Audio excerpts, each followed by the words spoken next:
2. Thank you. Yeah.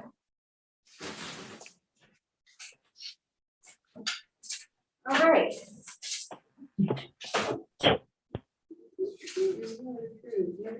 Any members of the public? So I'd make a motion that we approve the minutes as amended. I'll second that motion, David. All those in favor of approving the amended minutes, please signify by saying aye. Aye. Any opposed? Hearing none, the motions pass as amended. Thank you, David.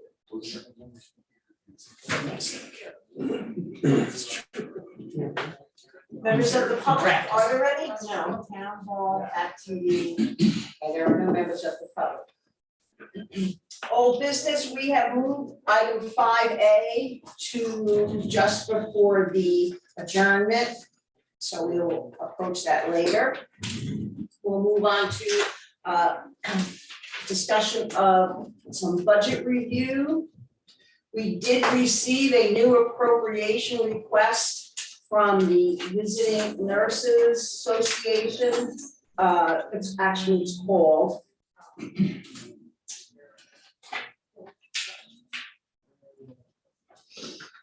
The Vermont Ministry of Care, it's gonna take it out. And it's not the, it's not the Visiting Nurse Alliance. The Visiting Nurses and Hospice for for Vermont and New Hampshire, which is not, it's a different terminology. This gentleman, Anthony Knox, the Community Relations Manager for VNH, and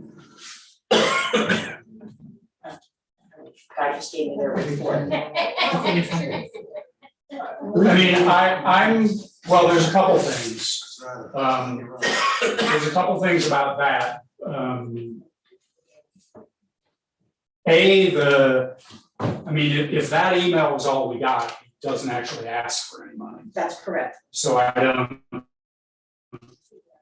I strongly suspect that he is following up, wondering if an appropriation has been made. And I strongly suspect this is the same organization that we've already got an appropriation request from. Should I go try to find the folder and we can see that it's. Review it at the. I mean, I guess honestly, I don't know what we would review now anyway, because he didn't ask for an amount, so it's not really a. It is. He's asking, it appears to be in the second paragraph, making an assumption that a request has been made and wants to know the status of it. That's how I read it also. So he's expressing interest if it's seen and has apparently been advised, or he's in a ploy to make it look like what should have been done, was done, maybe, and whatever that implies, but. I think he's So a I'm not new sure. acting director.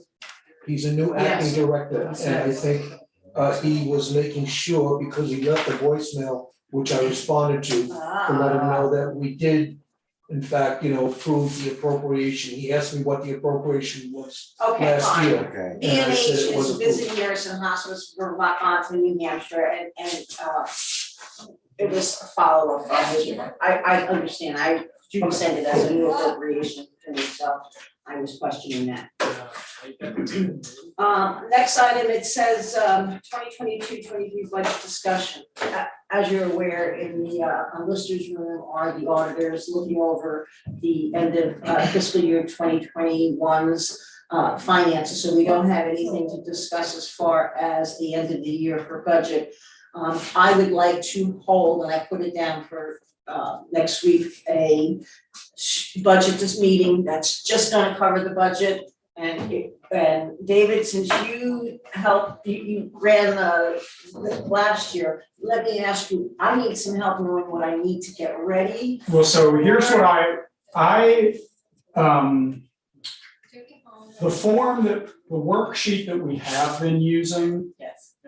I personally don't find to be the easiest thing to look at, and the Excel part of it is kind of a big mess. So I took the liberty of taking all of the numbers that were in that worksheet and putting them into a different worksheet, which is the one that we used last year, which I think the same format as last year, which I think was a bit easier to deal with.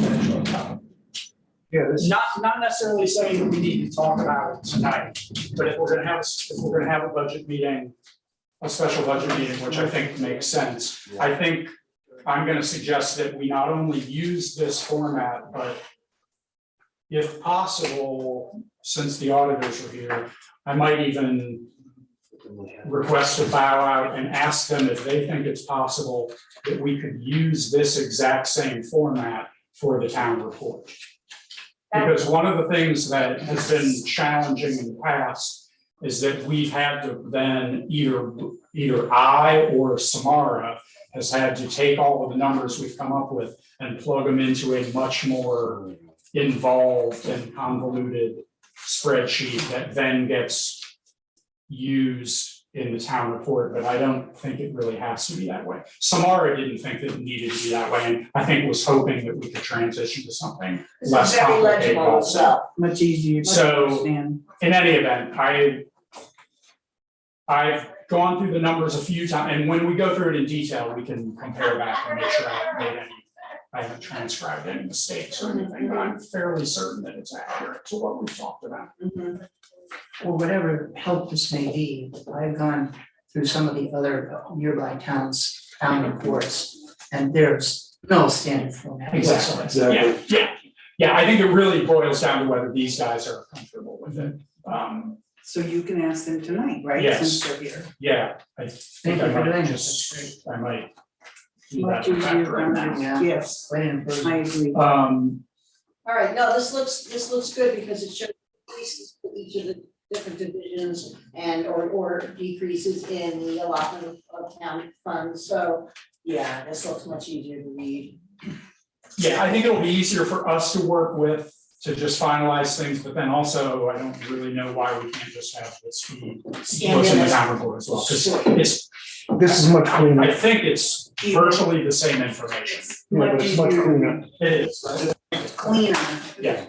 Um, You say. So anyway, so that was, and I agree with your idea of having a special meeting to finalize it. What I would suggest, and I think we did this last year, I would suggest that our special meeting be potentially to talk about the budget, but also about the town meeting warning That's, as well. yes. So by then, Because they hopefully, kind of go hand in hand. By then, presumably, the the legislature, legislature will have acted, so we'll have more idea of what we need to do. you know, he's, Okay, so in the meanwhile, that's what I need, I need some help with putting together a warning for us to look at. And we can talk on the phone and I can just type it up. Well, no, I mean, what I'll say is, because I had to do all of this last year, assuming for the moment, we're kind of jumping ahead, I know this Yeah. is about town. But assuming that they pass legislation that is the same as last year, or almost the same as last year. I have all of the documents that we used for the warning, for the informational hearing, which we have to warn. I have the ballot document, I have everything. All right, thank you. So it shouldn't be that difficult to just update things with our new information, assuming that's the direction. And if not, I have everything from 2 years ago, which was the old way, so All right, either way, I perfect. have all the documents, so that's fine. Very, very good. All right, so that was our budget discussion.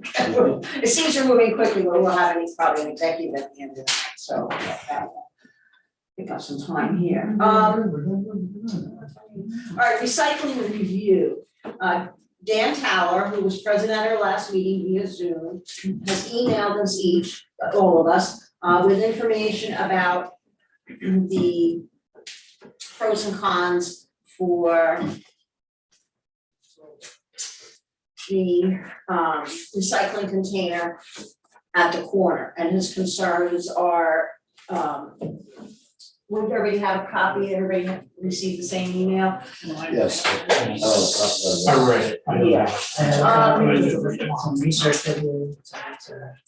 All right, so Dan said that he was concerned, he sent an email again that he would be willing to do something similar to what Thing did, which would be to set up a survey to send out before town meeting. I don't think we have the time to do that at this point. I don't think if we would, yeah. So, and through that survey, that Thing then decided not to offer the recycling with now.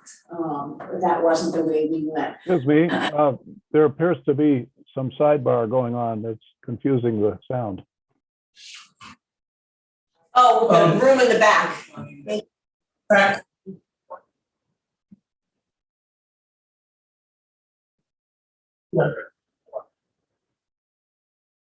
All right. Accepted.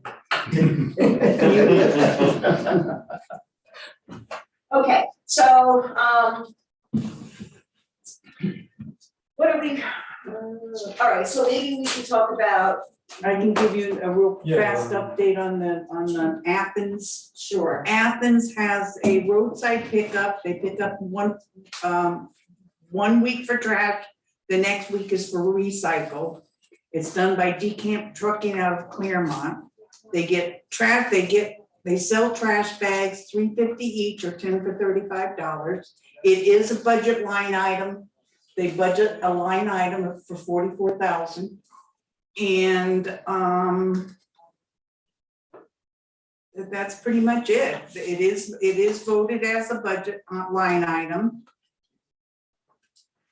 and from what Dan had found out with the sale of the bags, the actual, I have a call in, but I never got a call back to find out what they make for selling the bags, but I never got a call back. They're only open 4 days, one day. He seemed to have some numbers that he had gotten, that was, maybe they made like $12,000 or something like that. $3.50 a bag. That's what they So- sell the bags $12,000, for. about $12,000. Right, so- And that's also in their budget as expected income. Right, so one thing I guess I just wanna make sure, because I didn't have the information in front of me when we were talking to Dan, and I think it's important to point out is that, of course, I understand that, if they budget $44,000 in their budget, that's $44,000 that is paid by the taxpayers.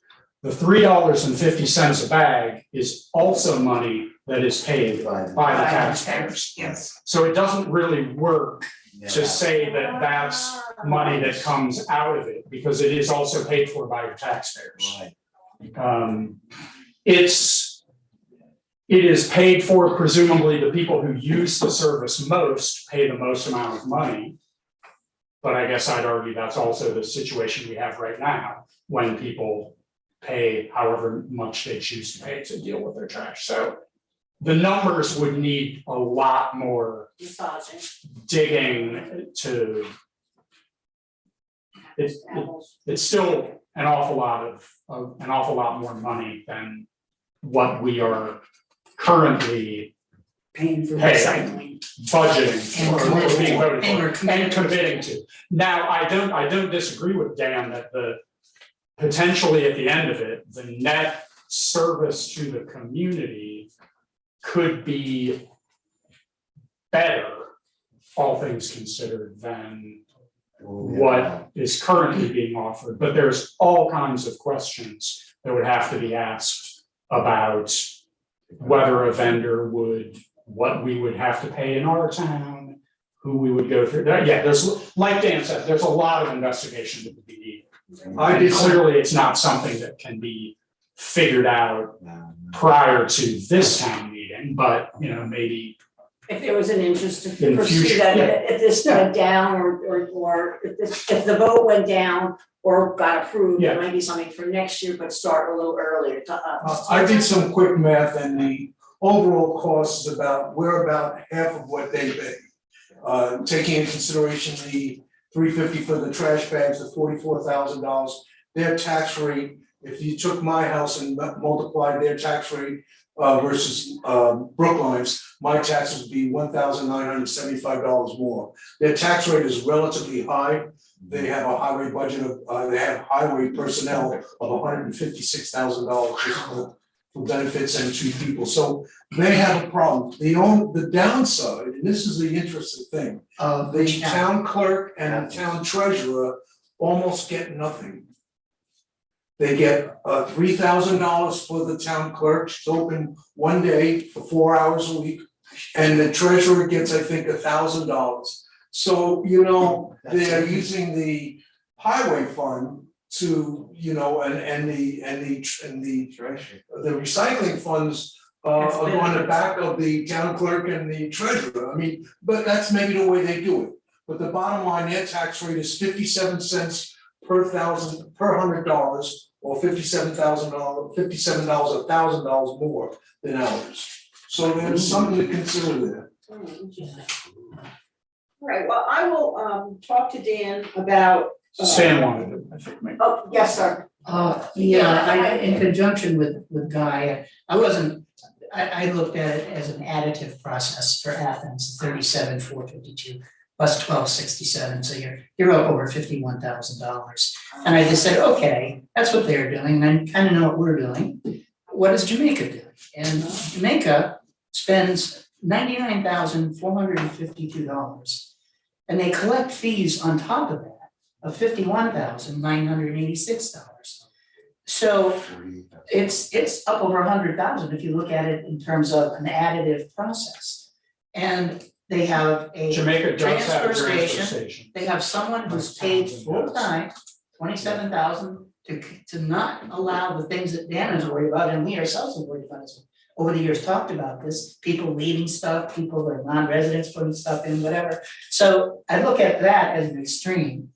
When I went on to Dummerston's website, the only thing Dummerston pays for, and I'm not sure, apparently this is done by population. Instead of our assessment of roughly $3,800, theirs is $12,812. And above and beyond that, they only spend, as a town, as a formal decision, roughly $1,200. Okay, so I'm gonna make a point about Dummerston because I'm very familiar with this. And I was part of a lot of discussions when the thing about Dummerston is, remember, Dummerston is in close proximity to the Wyndham Solid Waste Management District. Right. So when the Solid Waste Management District stopped processing recyclables 6 years ago, whenever that was, when we decided to keep our bins and most everybody else stopped, they very immediately said, well, we're not gonna bother keeping bins here anymore because we can just drive down there. So their situation is very, very unique in that they are, though they're not part of Brattleboro, they are very physically close to the district office. So I think a very high percentage of people in Dummerston, if they don't pay privately for something to pick it up, they just drive it to there because it's 10 minutes. Proximity of it. It's 10 minutes away And the max. The last one I looked at was Townsend, and their total, they have their budget broken out different. They actually have everything itemized and involved in the Solid Waste District. And their number is $60,475 per year. They have a transfer. And on top of that, Station. they have trash bag fees on an average $30,000 per year. So what we are doing with an option of bringing it to the landfill yourself, and I find that when I We're way bring ahead of it. 9 to 12 bags of trash Way more cost every effective. 4 weeks, I'm paying $12. Well, That's everybody, really done by weight. you can look at your tax bill and it's broken out. I pay $128 a year for recycling. That's on a $340,000 valuation, but someone at $250 probably pays maybe $100 a year for recycling. It's such a good deal. And the bottom line is that I've noticed recently that the people dropping stuff has diminished somewhat because they're getting used to the place being tidy and neat, and they think twice before they do that. So we have the best deal, no doubt in my mind, and it seems to fit the town pretty well. All right, so with all that being said, very interesting. Thank you so much for doing the research for the other towns and yeah. That's good. It will appear on, and it has gone down, the amount that we're budgeting for the following year for recycling will be less than what we budgeted for previously because of some of the costs that we're being charged. So we'll put it back on the, yes, Just curious, Guy, where are we at in terms of this year so far? in Expenditure on the recycling. I just looked at it. So Give me a few minutes. So in January, so till August, September, October, November, December. I'm sorry, the sound is going funny again. Oh, we're just mumbling here amongst We're ourselves. mumbling. Guy is going to get a number for us. David's talking to the auditors briefly and, We're taking a break so far, at least as of the end of November. I'm sorry, I know that Samara for several years. it was $5,051.43. That's it. That's it. For 4 months. 4 months. Simply use some this. $12.50 a month. Because I Not so bad, I guess. No, literally always. so it's not 27,000. Well, That's what we budgeted for. Year's not over. but not this, going forward, we're gonna do less, yes. Because the cost went down. Well, I have not gone through yet. We're- The guy's looking up a number on The the other thing is that paperwork real quick. one of the things. I have a report guy that stated 12/13, and we had paid $5,051.43. That's, yeah, that's pretty close. Wow. Well, also the rate for the trucking went up $10, it's $152 a truckload now. But the tonnage has dropped down considerably. It went down as low as $62. It's down now about $75. During the summer, we were paying $125, $130 for the tonnage. So that's Fluctuates back and just forth. yeah, it's a dynamic number because you don't know what's gonna happen with recyclables. Are all the Christmas this- presents that this- Glenn bought you gonna inflate that tonnage this That's January? probably, you'll see a little spike this year. Sure. That'll do it. Yeah, I mean, we're down, I don't see us using Birthday was in there too. the budgeted amount for the recycling bin this year, I don't see us getting to that point, to be honest with you.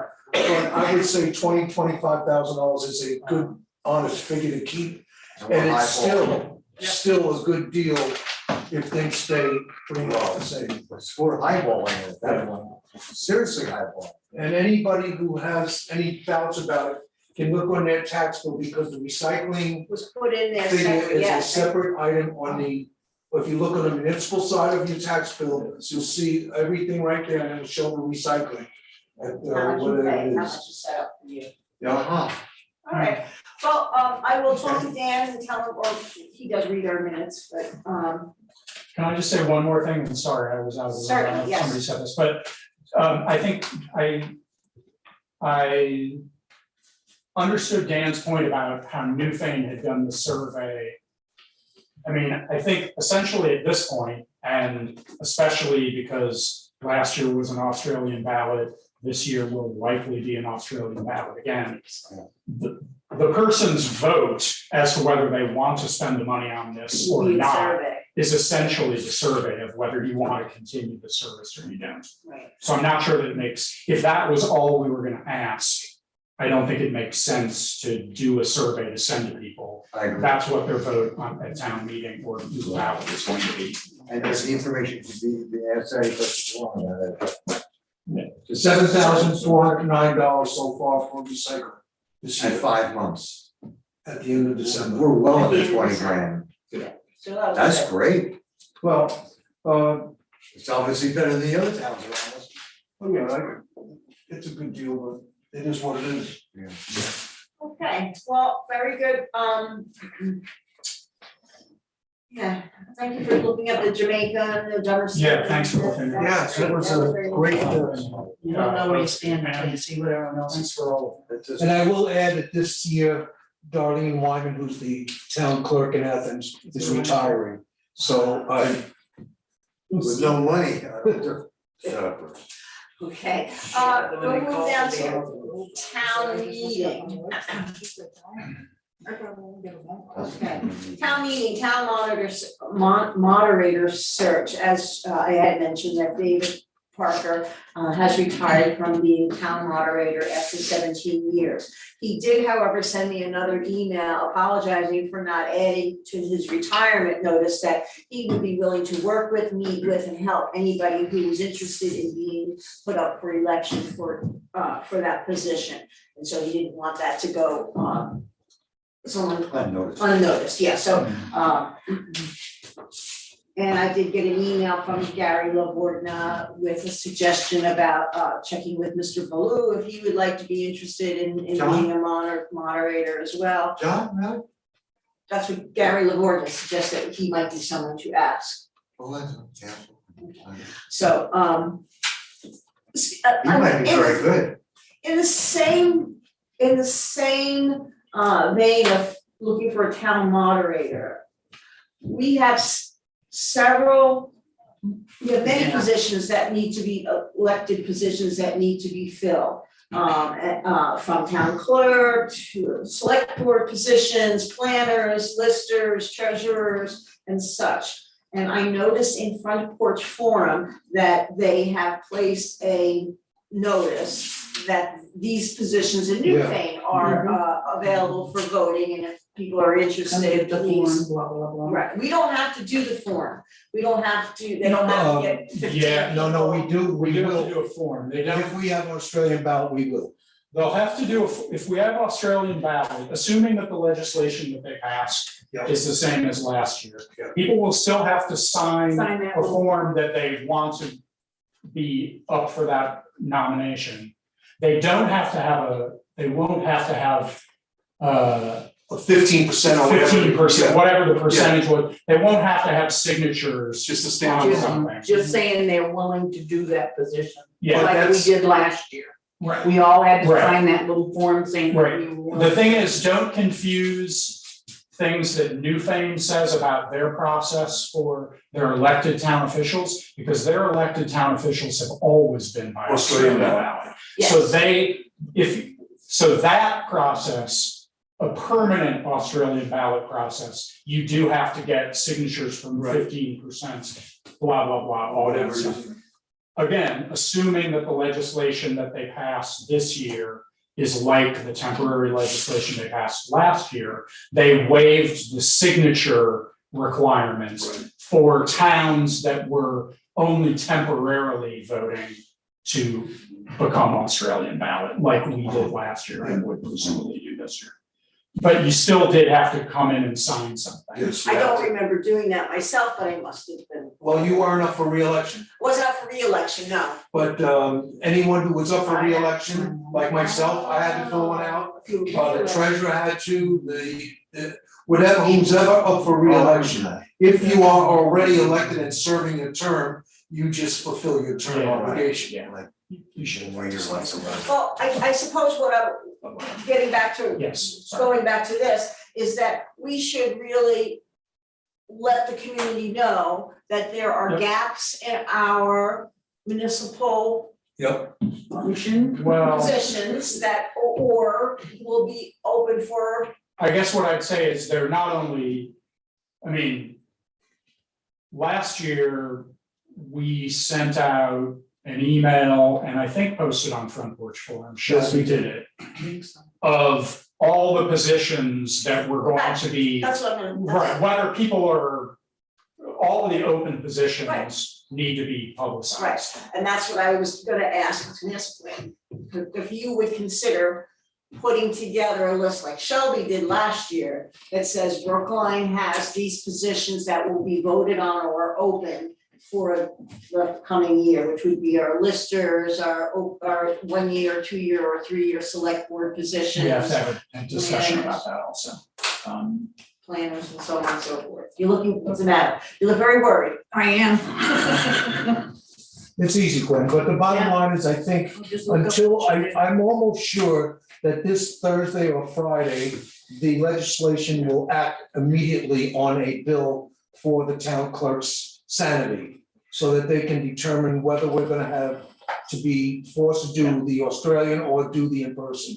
I think it's gonna happen real fast, so I think, before you put that letter out, I think, once you know for sure, then we can say, come into the town clerk's office for the necessary candidate form. so probably what would make sense would be at our special meeting next week, as part of the town meeting / town warning thing, we figure out what we want, what we need to put out to people as Exactly, well at so I'll that put it time. on the agenda Yeah. for the next week's budget, town meeting, report, that would be good, all right, good.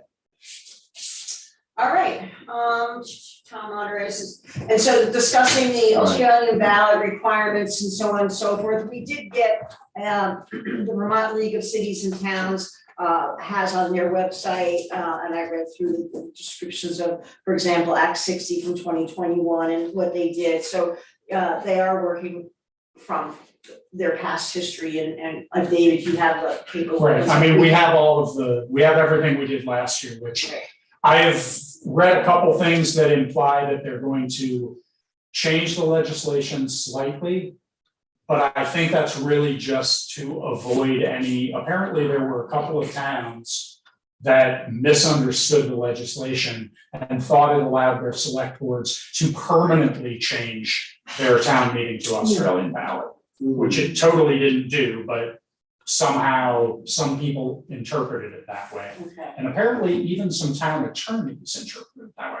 So the bit that I've read leads me to believe it's gonna be pretty much the same in function, but they might change the wording of it so as Very not clear. to make it very clear to people that this is only a one-time thing, not a permanent change. So what I would like to do is put on the agenda for our special meeting, if we must, a duly warn that the Australian ballot will be taking place if the legislation dictates that that option is there.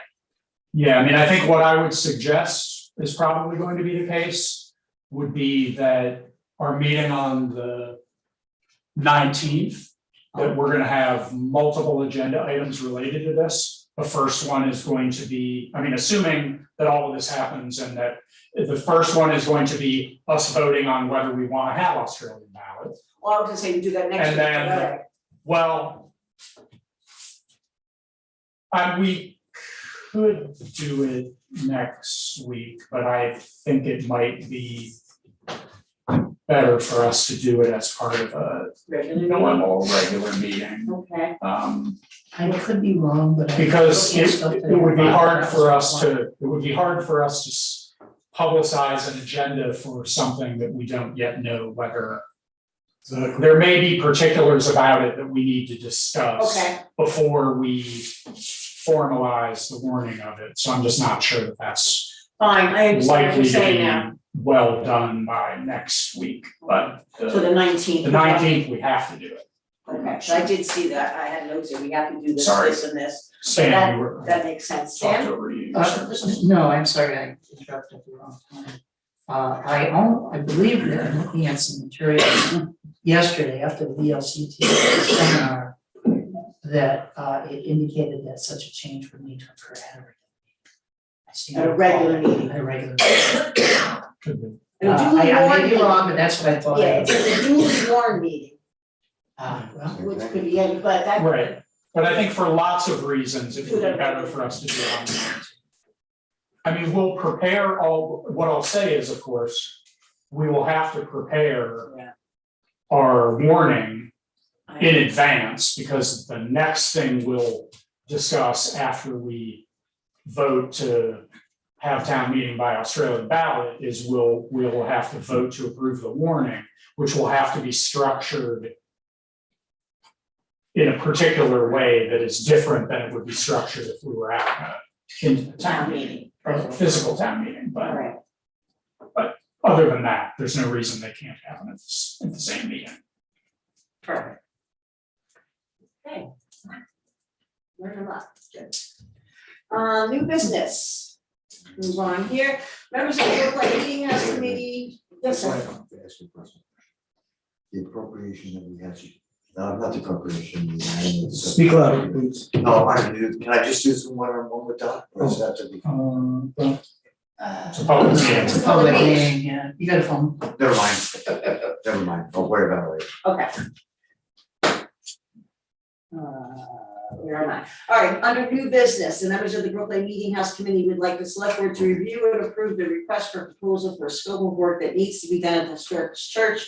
The Brattleboro Reformer would be the newspaper used to publish the bid. When approved, the funds for this work will come from donations, pledges, fundraising, and monies that were left by the Ladies Benevolence Association. It's not asking, they're not asking for an appropriation from the town for this, it's coming from their own funds and fundraising. So we had a chance to look this over and, it's there, here it's it's a carpentry repair and painting. And it has some items in here that's probably needs to be reviewed and rewritten so that it says that the town select board reserves the right to accept a bid that serves the best interests of the town of Brookline. There are some legalese terms that need to be added onto it. This is the proper RFP. And I'm wondering, I thought, now that I've been looking at it, I think it's too bulky for one RFP. It's like two Yeah. different jobs yeah. here. Correct?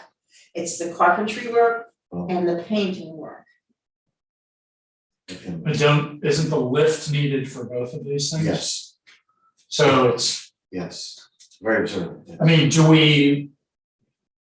it doesn't seem I mean, not that I know a lot, but looking through it, it didn't seem crazy to me to think that the same vendor would do all of this. No, The same vendor wouldn't do all this, is that? No, that would, Would. essentially. I mean, I don't know, I mean, maybe you're not gonna get it. I'm probably not the right person to say that, but. See, that was my Well, question. then- I looked like it was two different, One a carpenter and one painter. Well, it's highlighted, but, I'll keep my points to the end. I really want to hear what everybody else has to say, and I got a whole bunch of points.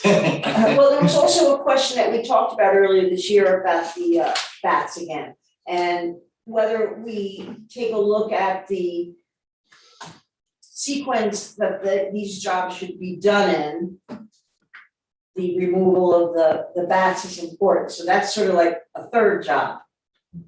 And I'm thinking that one needs to get done before the flashing, and then the flashing gets done before the painting. And there's no mention about the bats in here, so I don't know what you all wanna.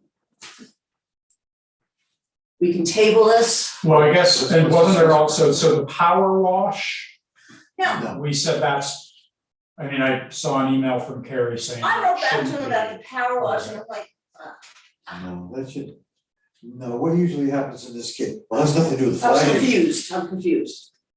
It has nothing to do with the flashing. It has to do with the painting. And like Mo Mommy did with the school, they came in the very first day and they power washed and remediated the mold in the entire building. And it said, see you later, see you tomorrow. This, of course, was summer. Waited for it to dry, and then they moved forward. So to say it's proper to have power wash to remove mildew and dirt in the painting of the steeple. Where I have my issues, I concur with Dot with the issues that she had, in that this is really a three-pronged, in my estimation, a three-pronged project. One, you remediate the bats. Two, you do the flashing repair, and three, you do the exterior painting of the steeple. To kick up your memory, the first quote that we had was from the guy in Keene, New Hampshire, which is basically $5,700 including the lift. Am I going too fast, Peter? No, this is mostly discussion. Yeah, you don't need to Okay. capture all the Okay. detail. So, in saying that, if you take one entity being the remediation of the bats, we can put it out to bid if you want to again, whatever, and redo that for $5,000. What we have now is basically $5,000, and I have a quote for $700 for a lift for a day. Let's put that to the side. So it was 5,000 just to get rid of the bat. Correct, and that's just to reflect, just to kick up your memory, that's doing the entire steeple building and the sanctuary with a year's guarantee. And Can I just ask, has the bat remediation been discussed by the committee of doing that? They mentioned it, but they was not part of this construction because they wanted to make sure that they are going to use the pledged money. The pledged money can't be used for that remediation, so they weren't going to address it that way. The pledged money from Mr. Culver. Okay. Okay. First, before I go further, because since we're on tape, I really wanna make a point that I'm really quite elated that they're trying to move forward, trying to get these things done. This is all real positive. Just because we don't agree with the way they did it, or how that has nothing to do with it. This is great. Now, when I look at the one entity being the remediation of that, we can do whatever we want for the bidding of that. Already told you about the lift. Separate that for a second. Then you take the flashing play. This is excellent, except I have an issue, several. One, the sealing of the nail heads and knots on the painting part and repair and repair any loose clapboards on the painting part, that doesn't seem right.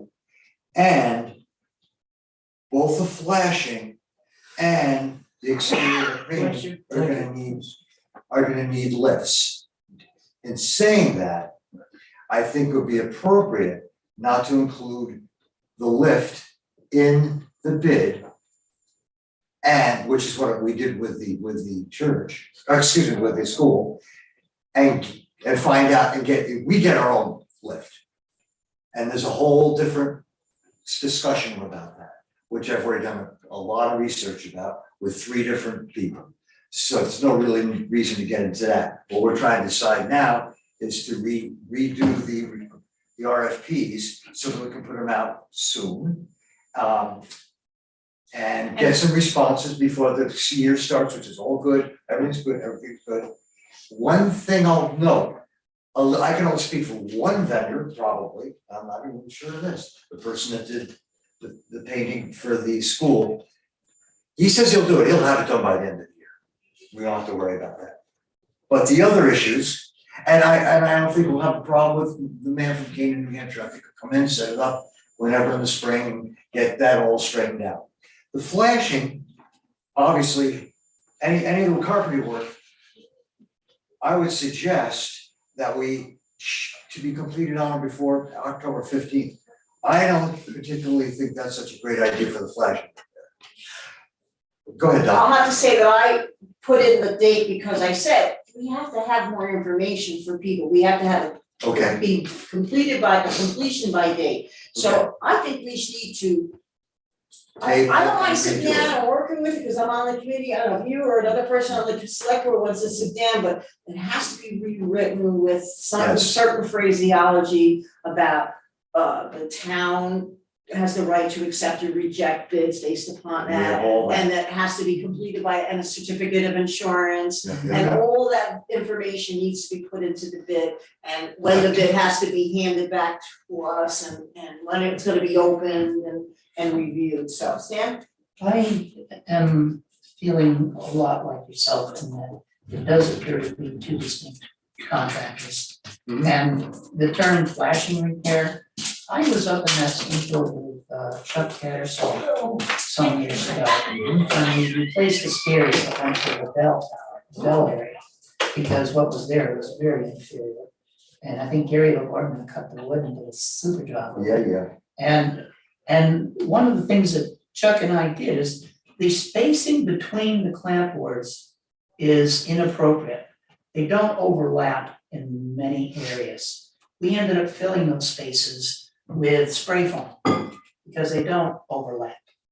And if we're ultimately looking at sealing that up so that the bats don't come back in, nor burrow their way through something that becomes frail and powdery after a while, it might behoove us or the committee to look at clapboard and flashing repair. Because there were some clapboards that were when they were installed way back when, nothing against the people who did this, they weren't full-size clampwoods, they were varying sizes. Some were defective to begin with in terms of their size. I mean, it would go over like this and there would be this chunk taken out for the rest of it. So there were issues with that. And if our goal is to seal it, so that we don't get more vents, and to make it structurally, what being on the National Register is all about, it would almost, I guess, my concern is, are they aware of that on the committee? That condition exists. That's excellent. In addition, I would imagine that Kerry Horn put that together. I'm guessing. There's a lot of this came from the National Historic Registry Oh, okay. application where they said what needs to be done and what you're working on, and this is where most of the information came from, because I was there. Okay, but that leaves me also saying that, I just have a feeling Kerry's gonna have a good eye on this type of thing. Yes. He will, what is some concern, and I have trust in Kerry, he's good at what he does. Yeah. And I wouldn't wanna override his opinion on this completely, but I would like someone there on the committee to address the fact that the fellow who you and I met with at the church said that below the bell area, there was a 2-inch gap all around that. Now, I don't know whether that's a flashing issue, whether it's a siding issue, but he specifically referenced that as part of what his material costs were gonna be, that were included in his. So he would be redoing that. doing some of the sealing. He said he was gonna seal the area. Now, I don't think he's gonna spray foam. but that's the Revisiting question. that is a good idea. I have the bid at home, I don't have it with me. I still have it. So That's there's a good things that idea. need to be pinned down. Yeah, can I Yes. suggest that you guys collectively meet with Carrie and or other people on the committee to Clarify. go through and restructure this? Good idea. Yes. I think we should table this for now, and there is a meeting on the evening of the 11th, January 11th, it's here at Town Hall, Tuesday, next Tuesday. Oh. On the 11th at 6 o'clock. And maybe before then, I can get some of the terminology that's the legalese that I know has to go into the newspaper. So that we can always plug that in and then we can discuss it. So I'll be at the meeting because I'm on the committee. Anybody else? I will Anybody else pretend need- that I would I like would be to. happy to show. All right. I'll just see. Check, you can see if you can do that, all right. But if that's cleared up and we get the RFP straightened out, We can approve it we're at the next before the meeting. end of January, we're gonna put out RFPs. This That's is what I thought, good. yeah. But the other thing I wanted to say is that I think the flashing / siding should be separate from the exterior painting. You know, Oh, you okay. brought that up earlier, Yes. and I think that's a terrific Yes, distinction that needs to be made. well, And I doubt if one contractor would do it all. Stan, if you look down there, repair and re-nail any loose clapper, that's not done by a painter. Not that I know of. Correct. And sealing nail heads and knots, I like to see those removed and put into the flash and repair part. That should all be, that's all carpentry work. Yeah. They come in, they clean, they don't seal, they strip, they scrape any loose paint, they prime, this is what they do. And this stuff here should be up there, I agree. so we can Okay. clean that all up, that's easy stuff. But excuse me for getting all excited, I'm liking where this is going, I just hope we can get the people. I appreciate your addressing it early in the season. That's Yes. what I do. I mean, Well, it's I great. had said that Yes. the people, the painters are getting their schedules in order, and if the longer you wait, the less time you're gonna have to get in the schedule. So, and looking at the time frame. So, all right, we're gonna table this One at more this thing. time. Can I make one more Go point? ahead. Cost. So initially, from what I understand, from what I've experienced, from the painters that I've spoken to for the steeple, then, of course, it's not now, everything's changed, is somewhere around $15,000 to do the steeple. Really. Yes, And they do the whole school for 15, but they do the steeples. just- yes. Well, that's then. Wow. That was several years. When did I talk to them? I took two painters, and they were both very close, right around that 15 grand. And if I remember right, Leanne did a feeler out We can't. Okay, all right, all right, all right, Discuss that, all right, it's all gonna right, be in all a bid, Okay, thank you. well, wait a minute, total cost, we gotta discuss, or you wanna wait till after we do the bid? Well, they're gonna do what they need to do via their Well, it's expertise, their labor, their insurance, they gotta set their rate. So we're gonna get numbers. And it's up to us to Don't say, worry you about know, that. accept it or Current not numbers, accept it. current numbers, Yeah, we'll worry about that. right. Okay, I was just trying to update everybody what I thought was gonna be a total for the 3 projects, roughly. So it's gonna be well in excess of 20,000. Well, we caution, don't give them any ideas if it's gonna be less, you don't wanna say more. Right. Right, yeah, good point. Not unless you're talking about all the way up to $10. Remember when we All right, well, so moving on, we'll table this right now, we're invited to, I'll let Leah know that, select board members may be coming to the meeting on Tuesday here at 6 o'clock, just to help to reorganize this a little bit, I'll get the legalese together, and, that would be great, I agree, it would be nice to see some work getting done on that as well. All right, so it certainly is a step forward. All right, moving on, reports, town clerk, Mr. Tanza, that's you. Well, it's been a wonderful 2-week vacation that we all seem to have had. We didn't have to do too much, and it was well enjoyed, and I wish everybody a happy new year. But going forward now, dog licensing is started, we do have the dog license and that's available. The regular clerk things that are going on have returned to about normal. Real estate is quiet at this time of the year anyway. But there's still a lot of end of the year stuff that we have to do and looking forward to elections because we're not only gonna have town meeting, but we're also gonna have the school budget, which will be in March also, that's another election.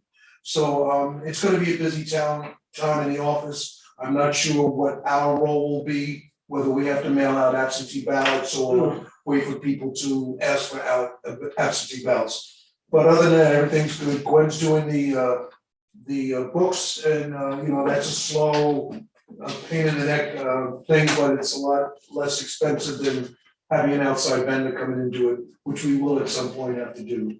Other than that, everything's good. All right, excellent, thank you, Mr. Tanza. All right, town health officer, put that hat on, I'm dealing with a domestic dog complaint of, and it's that killed a couple of ducks and injured a couple of others. Determined that the dogs were not licensed or vaccinated, I put them under a 10-day rabies quarantine. Yesterday afternoon at 3:30 was the 10th day, the attack happened on Christmas evening. So this is what I wrote on Christmas Eve. But I went over yesterday to the residents and I had them bring each of the dog out on a leash, took pictures of them, they were obviously in good health. We got the dog's names, breeds, age, sex, so on and so forth. They have registered for a rabies for those dogs on January 10th, the Wyndham Humane Society. I'm following up with letters and they will have to come in and register the dog, so that was an issue. We were also just in discussion about reimbursing the duck owner for replacement costs of adult ducks. So again, it was 3 were killed and 2 were injured. So that's what I was working on.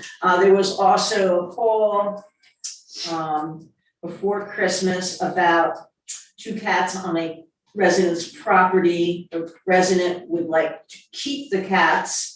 One of them, the resident recognized as a cat that she caught on her property last year and brought to the Humane Society.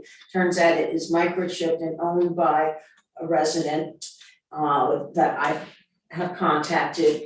And since the cat that was microchipped continues to come down to this other resident's house, that resident was willing to transfer ownership because he couldn't keep the cat on the property. The second cat, story.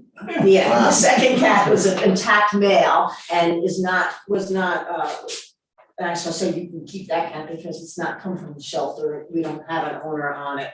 So anyway, so cats and dogs, that's what I was doing.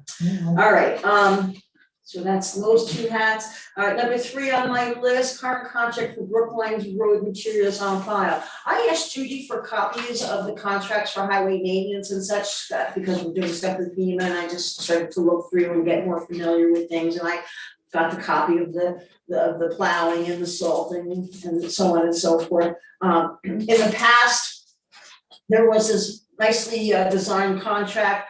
I think Guy, when you were the, well, actually, I saw, yeah, it was when you were the Road commissioner. road commissioner, you set this out from the date, but we didn't redo it when the new 2-year contract went out for AS Clark one. So I'm just gonna ask that the contract just be reissued. Yep. Same terms, it's been stuck to, it just talks about the liabilities, the articles, so on and Yep. so forth. And then we'll have it at the next meeting for us to sign. Meanwhile, I'll just pass it around if you just wanted to take a look at it. So I'll have that for the next meeting to sign and give it to AS Clark and Sons, since they're the ones that do our roads.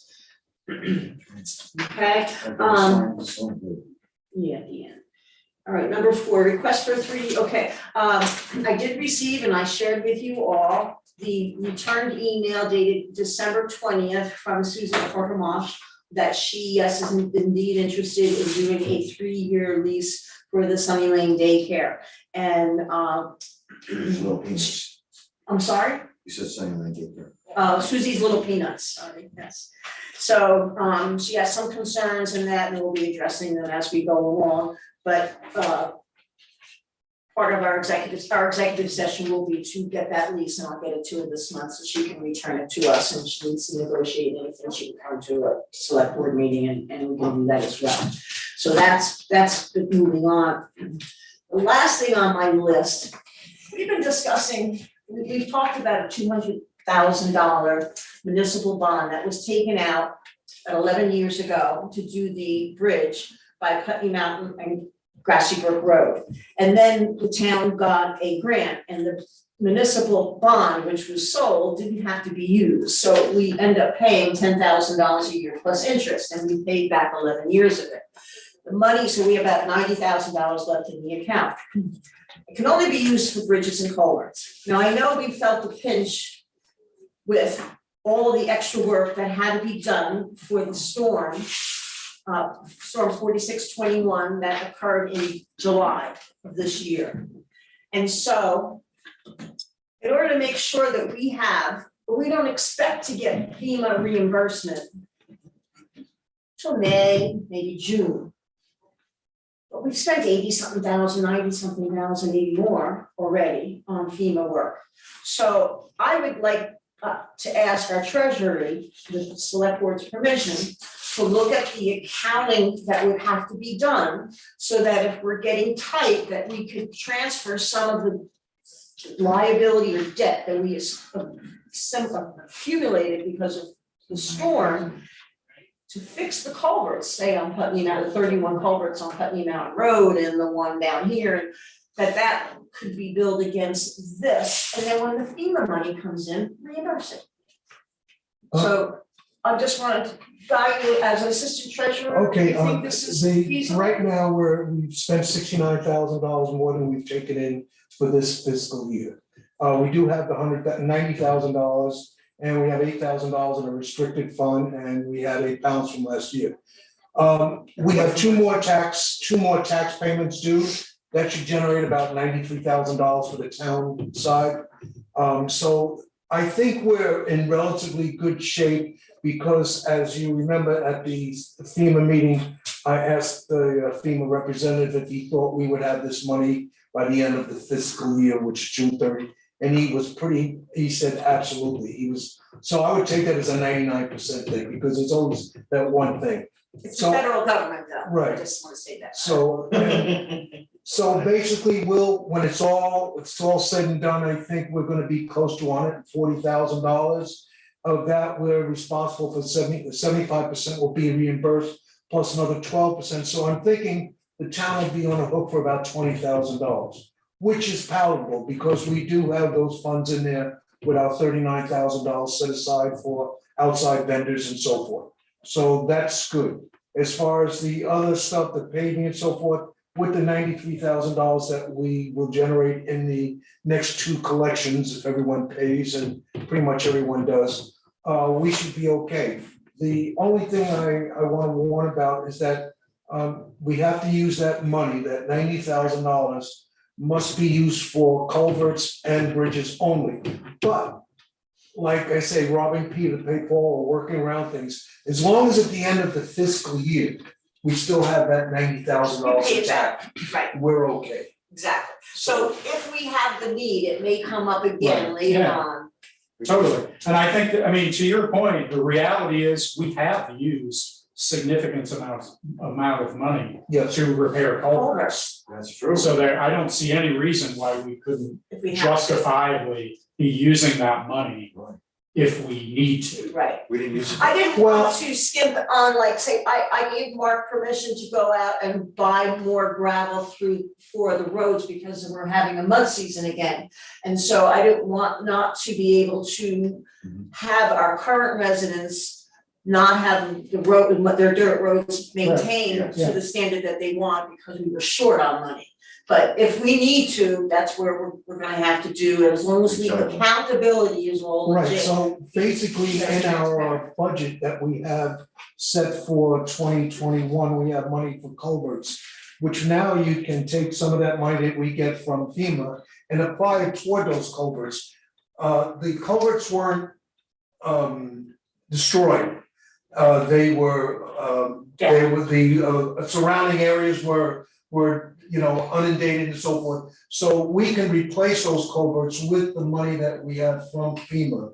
And that would take care of that. And then, as far as the bridge, and also some of the funds from that $90,000, which we pay back $10,000, $13,000 a year. So it's kind of like a home equity loan. Exactly, so I'm just gonna say, I saw that, I said, this might be where, knowing that we Yeah. may or may not, I mean, they say by June, but we don't know.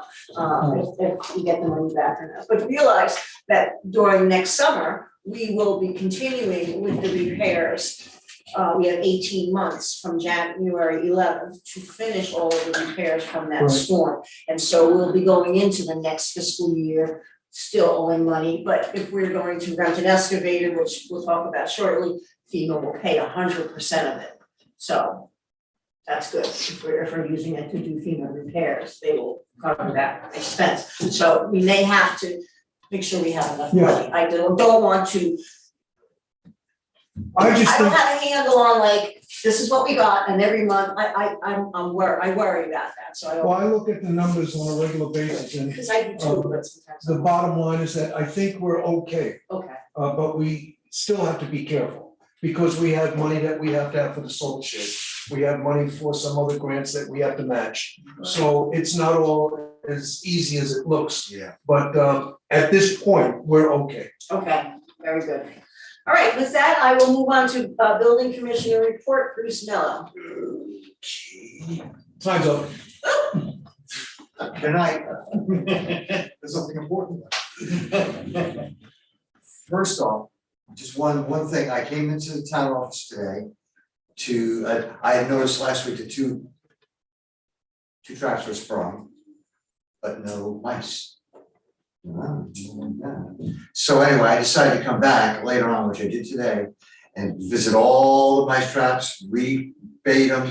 And I have to apologize to Gwen because I have nothing for her lunch, and it's been that way for 3 months now.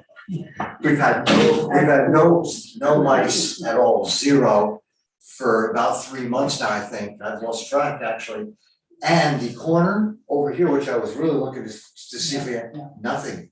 So we're gonna seal that in the spring, but we've had zero. And I not only looked at the traps, I took my flashlight, went around all the sills and looked around to see if I saw anything. Yeah. So I had to, I don't see anything that was anything. Well, that's Good, that's very good.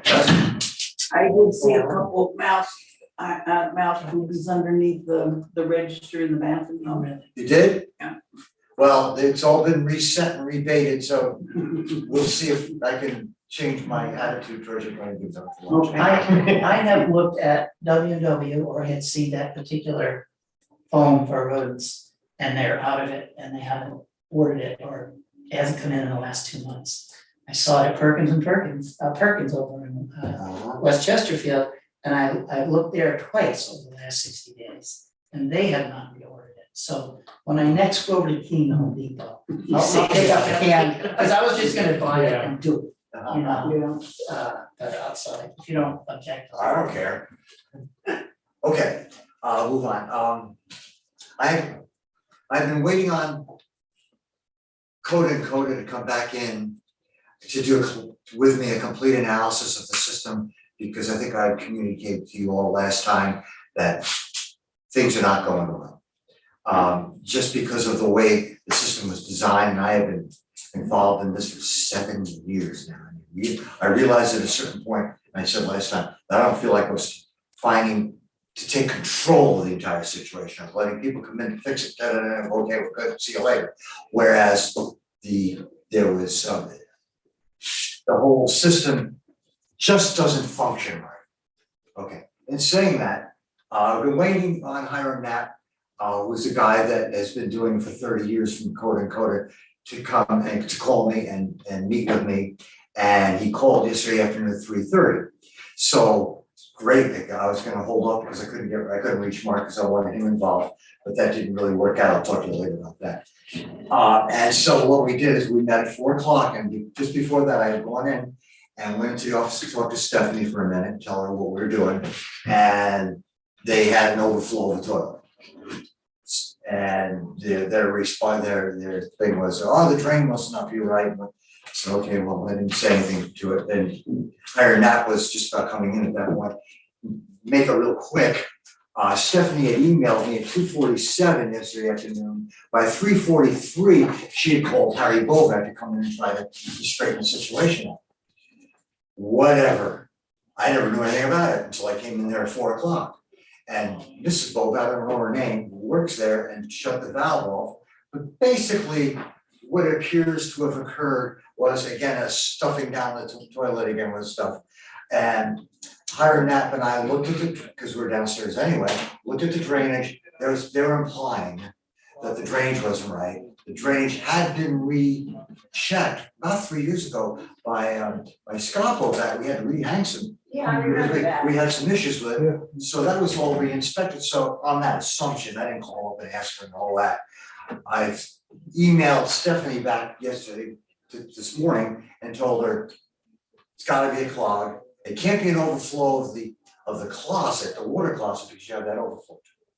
And the only other way is water coming out of the toilet and splashing on the floor, and that's a constant running on because it got clogged. So Harry Bovak could not fix it, and so I fixed nicely, said to her in the email, you probably have a clog, it's probably the same as before, months ago, you need to call Vermont Sewer and Drain. Then I came there today at 12 o'clock, that was first thing in the morning, and Stephanie was there, she didn't mention it, which is a good. My purpose to go to see Stephanie was to tell her that Hiram Knapp's coming back next week, probably with Sean, who also works there, and with me, and maybe Mark too, to visit as well, to back it up a hair. Yesterday, Hiram and I spent 2 hours looking at it, consulting it, showing him what I know, showing him what was done, and having a path going forward as to what we're gonna do to fix the system. The good thing is, he's worked on the system before.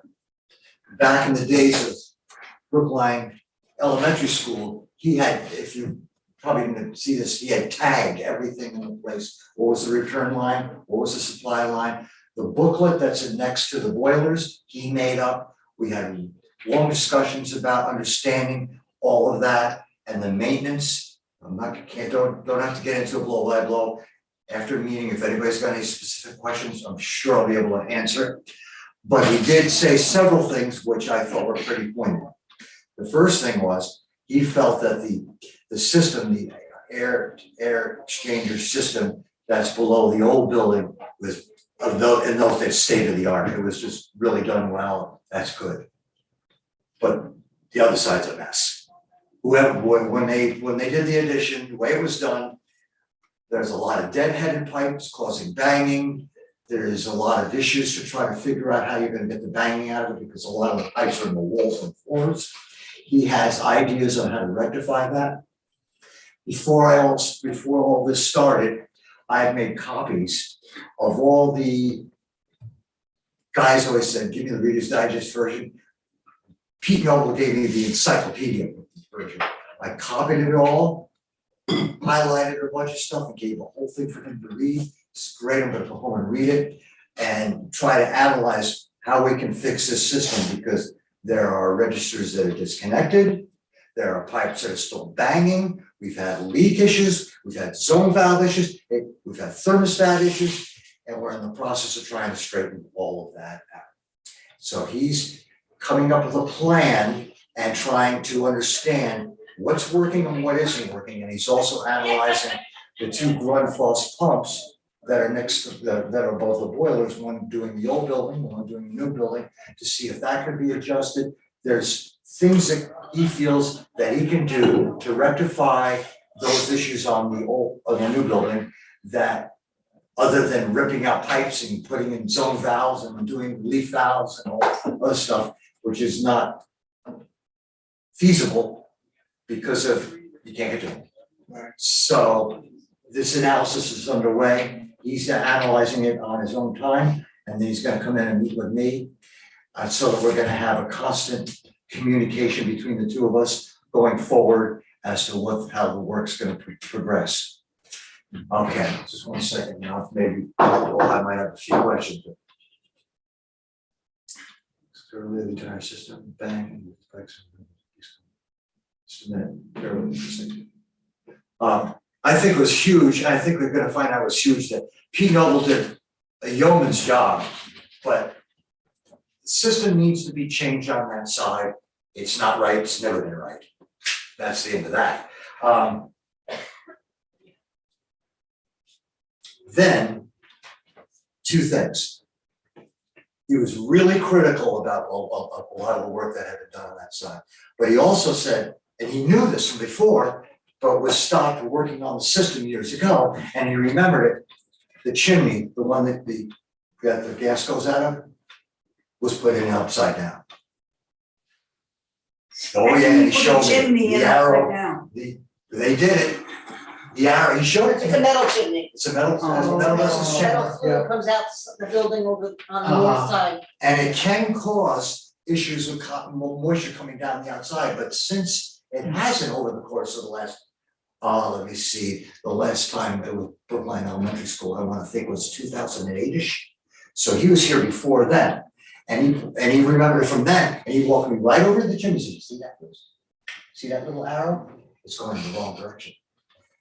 That being said, when we started this whole discussion, he said to me this. He said, I have no interest in your decision to what to do with the boilers. But if it were me and knowing this system, I would have a plan. Because these boilers are over 30 years old now. And they're cast iron boilers, and the projected life for them is 35, 40 years. When La Lancette made the analysis, as Stan's nodding, probably remembers, on that list, life expectancy, 1 year, and that was 2014. So back then, the select board didn't want to make that change with Kim Smith of Wyndham Regional to go for a wood chip system, wood boilers, pellet system, or whatever it was at the time. Who can afford that? Pardon me?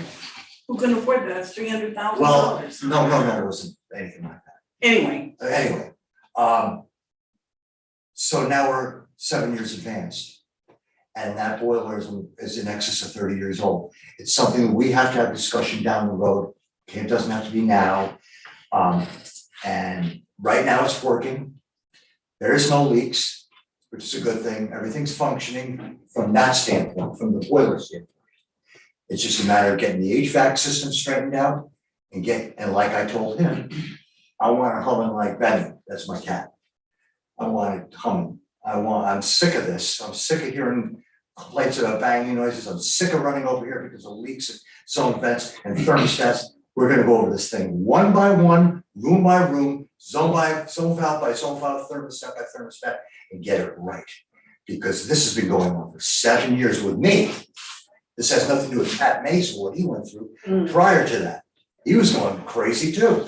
So I'm repeating myself, but I'll put it at the end of here, at this, is that system on the new, which is working, but it makes noise, and now we have a leak, and on and on, needs to be refixed. Yes.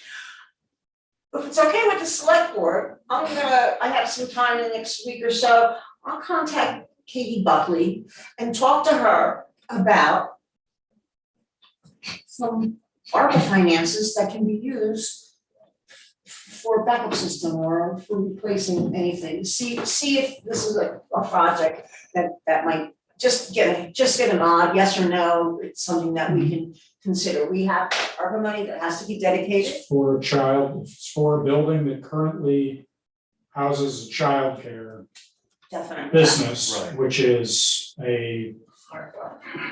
well, no, which legitimately is, right, exactly. I mean, there you read a lot of the ARPA stuff and they lead you to believe that, My concern is to see. businesses that were deemed essential during COVID and after there's more flexibility for spending money related to that, and so it might be. So we're finding out. Yes, so I'm She gonna can say reach no. out to her. I don't know if it makes a difference who owns the building, but I'll be very clear about that. So, Okay, that's great. Moving forward, Yeah. that is a concern that Susie had as far as, in conclusion, Yeah. yes to the goal to continue the lease. However, it does depend on what changes will be presented, including the fact that she's, concerned about the heating issues. So we're not slacking off. I'm guessing, I'm thinking $30,000, that's my guess, Or to replace that system. boiler, Yes, And boilers, boilers, that's right, because yes, not taking care of the issues with the new wing. Yeah. no, Right. Just that's the gonna be boilers. just, exactly. The way to do it, and I really got into Hiram about this, I got into Pete Noble said this originally, is the way to do this, get the system to work. Everything's working, then if you gotta change your boilers, you change the boilers. And it's gonna happen, it might not happen under our tenure, but it's gonna happen, without a doubt. And he specifically said cast iron boilers, life is 35 to 40 years, so we're living on borrowed time. He was great, I was really pleased with him, we have spent a fair amount of, you're gonna see it in the AP warrants so far, for basically little, and I'm done with it, I want it fixed, and I'm gonna watch every move that's made and try and get this so that this is running correctly, and I'm gonna use Marcus, Mark's not gonna have to do a lot of work other than, we found some other things about the maintenance and system stuff that was never done right. I mean, the filters are supposed to be changed, are you ready for this? Once a month? We pulled out two 12-inch filters yesterday that was this thick with gray matter, Water filter. the air filters. The air Not the water filters. On the exchange system, Yep, yep. And some of them, the big ones on the air exchange were okay. We did regular general ventilation filters, the 12-inch guys that we replaced back in September, that thick, Mark. You wouldn't, I We haven't, really don't need to get into that, No. because this is like Greek. no, it's not. No, it's not. Well, to That's that, what it isn't, but It isn't. well, except to- we're also an hour and a half into a meeting that we haven't yet. Yep, and but if anybody has any more questions, I can be happy to answer after the meeting. no, we trust you. No, I appreciate the trust. I'm trying not to make any mistakes, but this is very, very difficult to understand because it's flexing things all the time. Well, if this pipe doesn't work and if this water doesn't go this way, and if it's not up to temperature this way, this is gonna happen. You do this zone valve and this, it gets a little much. Well, that's what, yeah. Quickly, I agree with everything everyone has offered here today, your idea, David's thoughts. And I'm glad, I feel for you, because you're getting up at all these hours, you're dealing with these staff. Just to throw out idea, is Okay. there a way with today's current flexible lines, et cetera, that a system could be redesign, replacing, just cutting it, sealing it off to fix all of those problems with new appropriate equipment. So you don't have C depending upon A, which is in this location, which is odd and influenced by being close to the sill of the building and all this other crap. You've got guys that are going in there, what would you put in here if you had to do it all over again, or from new? And That's see what what's that happening. costs. That's what's kind of happening now. Good. Is to buy, like I stand to try, I don't know if I'm answering, I'll do the best I can answering the system, because I'm not the technician. But basically, to bypass, so there's already been some bypassing that he did back when. I don't need to know all that. Okay, I just wanted to express an idea, I think it's a working great on idea. it, Get an estimate. and get an estimate. Yeah, Well, yeah, and like I said, we'll find out what we can do, but, yeah. yeah, Just- because I just think holler. the issue's just that one side. And not a formal one, just say, what do you think it would cost to fix this? But what he's gonna do is make recommendations to me to bypass without having to rip everything out, Right, which is yeah. not so much running That pets pipe saves us everywhere. money, great. Yeah, so that's what we're pursuing at this point. Alright, thank you again, 'cause Thank I you. know how much time is devoted to that project. Appreciate it. Oh my God.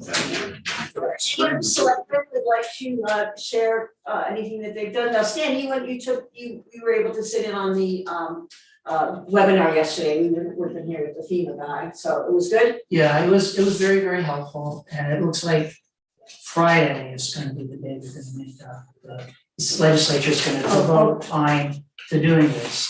I think that Mr. Sang from the LCT, no, from Secretary of State's office said.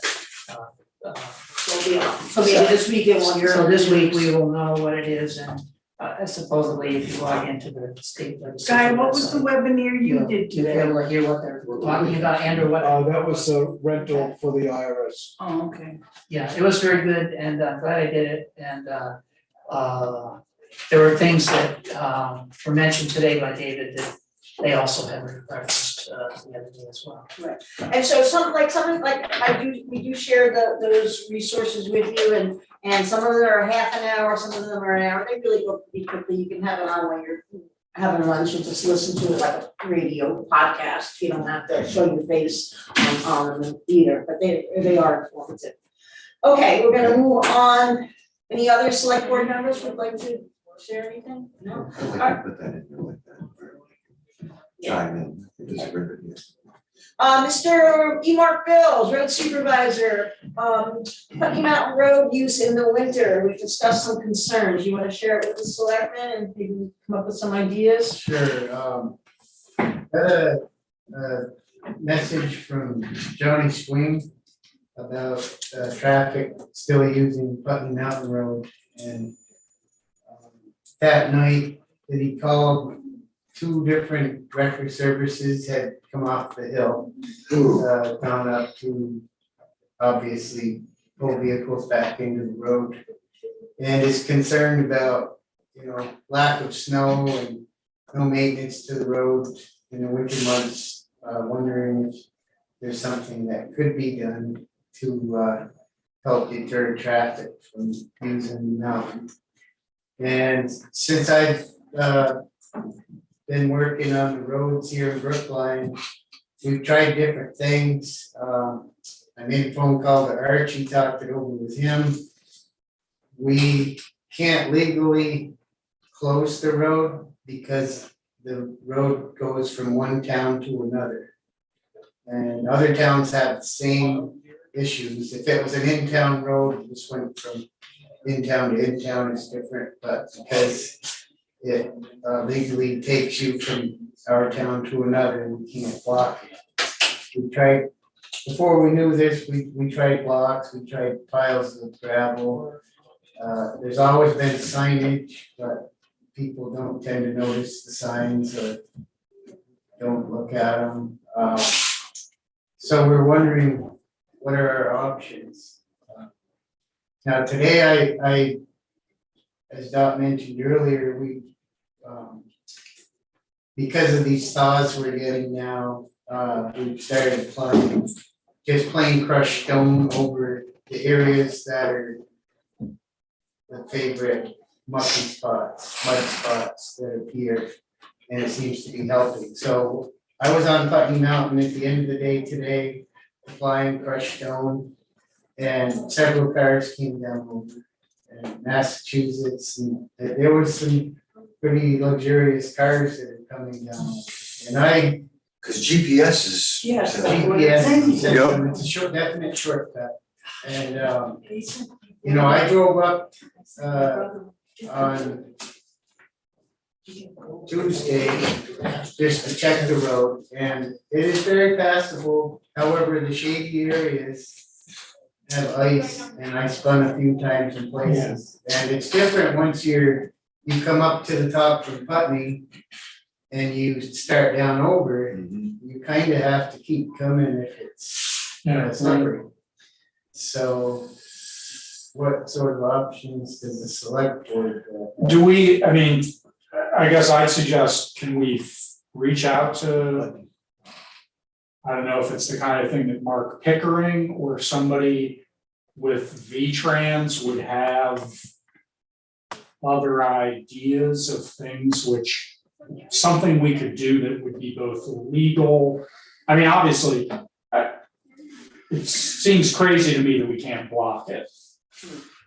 But if we can't, I don't know what the alternatives are. Can we do it in conjunction with Putney, Paul Putney and? Well, we have talked to Putney, and when there's snow. Yeah, right, They will jam the snowbank. right, we can blast, but if there's no snow. And that will hinder We can't. some traffic, some will push through. Although people still drive up and over that. It's considered. But then, Four-wheel drive. then I feel like if you do that, you Deserve what you get. you deserve whatever At happens. your own risk. But to Mark's point, in situations like this, there are people all the time. I mean, I live at the bottom of it, and I even see people who come down who clearly you can smell their car at my Great. house because they clearly didn't know what they were getting onto. And right, GPS takes you, and on a day like today, if you were up at the Putney side, you would have no idea probably. Because of course Putney maintains their side.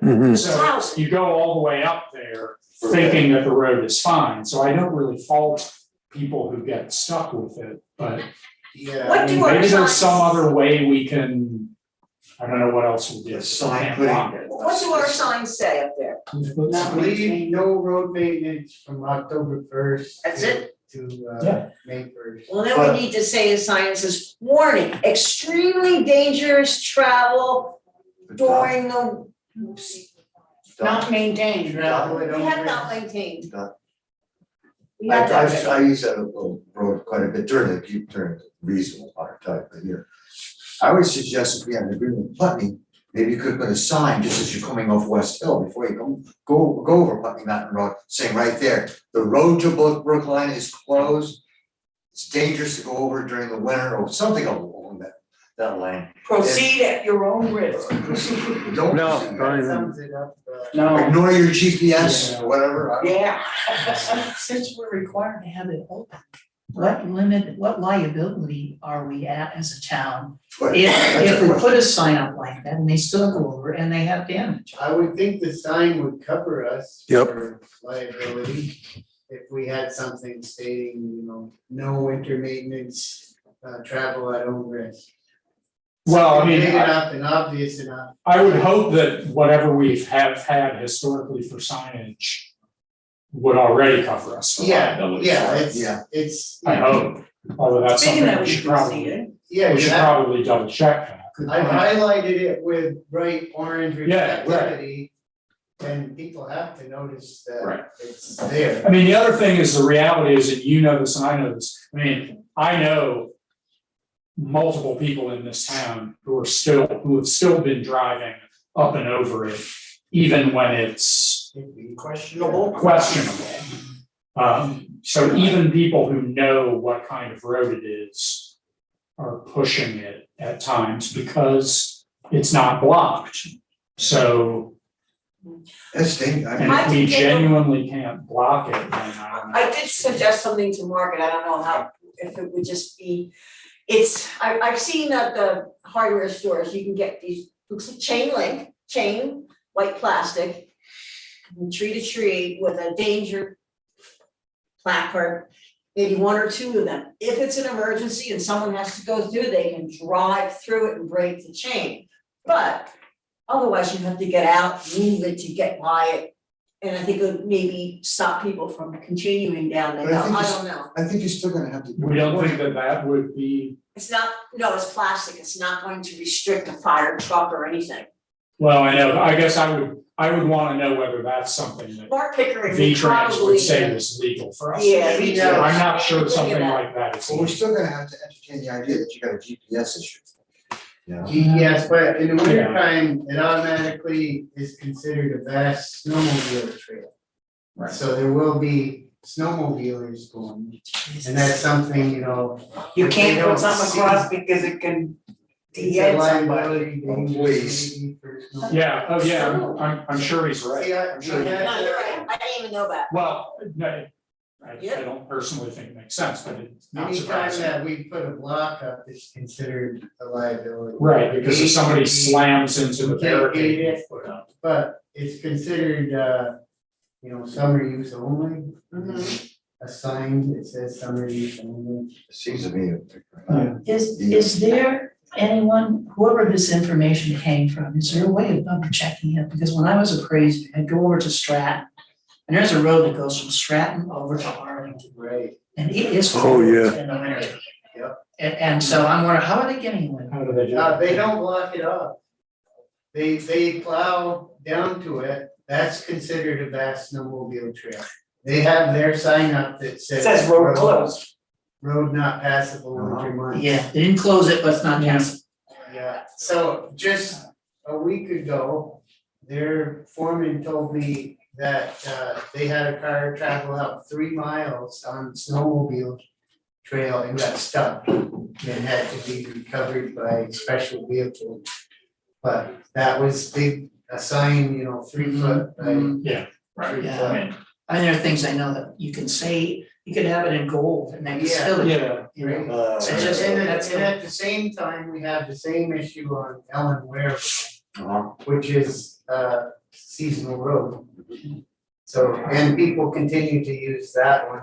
That's in good shape though. I went there a week ago cautiously, because I know. well, it's at least flat most of the That's- time. But when you Well, get there's out a big like the, difference. when you That get is out like the different. West River and it's always a dangerous. Yeah. It's ice, Yeah, you know. You gotta But I be mean- pretty stupid though. I mean, it's pretty well protected on Ware Road. It's not anything like Putney I Mountain Road. would not wanting to speak for anybody, I would assume Johnny Sling is trying to be very humane about this and all, but looking at things from a practical point of view, there's a lot of laws and people shouldn't be doing this, that, and the other thing. But it still happens. Who's going around looking to enforce these kinds of things? Yeah, no. You know, what penalty do we have if Exactly. you know, I mean, being realistic to ourselves and Putney being the other end of this thing. I mean, what becomes of it? I mean, Yeah, I What are you think gonna do is what you're yeah, saying. yeah, basically, what are they gonna do? maybe just some bigger signage that Yeah, I think what you were explains the saying. road. Do the best you can. Possible, extremely dangerous, your GPS is wrong. I love that. That's a good one. I love that.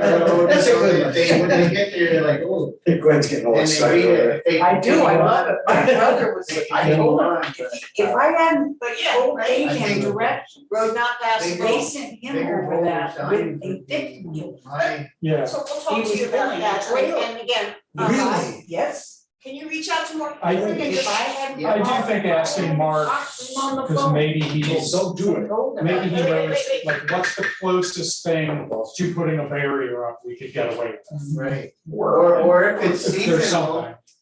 and it's that dangerous, can we gate it? You know, like the power company does. They Yeah, put a right. gate It's up kinda like what when we're they saying. don't Okay. want people using the power line as an access. Can we do that to a seasonal road? Mhm. You know, Yeah, right.